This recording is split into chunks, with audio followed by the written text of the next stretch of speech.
Welcome to our channel. Today we how to use Notion templates for work. Pro tips step by step clearly. Start by opening Notion on your desktop or mobile device. Navigate to the templates section on the left sidebar. You can find the templates database by clicking on the templates button. In the templates gallery, browse through various categories relevant to your work. Look for templates designed specifically for task management, project tracking, or meeting notes. Once you find a template that suits your needs, click on it. Review the features included in the template to ensure it aligns with your workflow. To use the template, click the Use this template button. This action will create a duplicate in your workspace. Now, customize the template to fit your specific requirements. Change the title to reflect your project or task. Edit any default content to better match your work style or preferences. If needed, add or remove sections to tailor the template to your needs. Utilize the built-in databases to manage tasks, deadlines, or notes efficiently.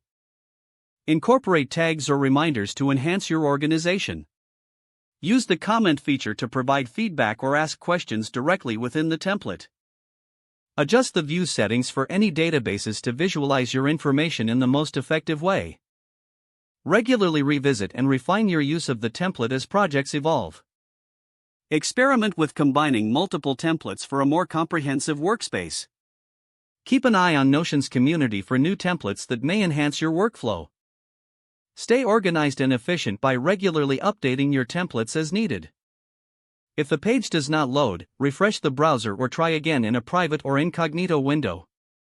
Make sure you are using the correct email address, then retype it carefully to avoid small typos. If your password is not accepted, use the reset option and create a new strong password you can remember. Check your spam folder for verification or security emails, then complete any requested confirmation steps. Enable two-factor authentication if available to improve account security and reduce unauthorized access risk. After signing in, review your profile details so your contact information and settings are accurate and current. If you see an error message, note it down and try again after restarting your device and internet connection. Don't forget to like this video and subscribe to our channel for more step-by-step tech guides.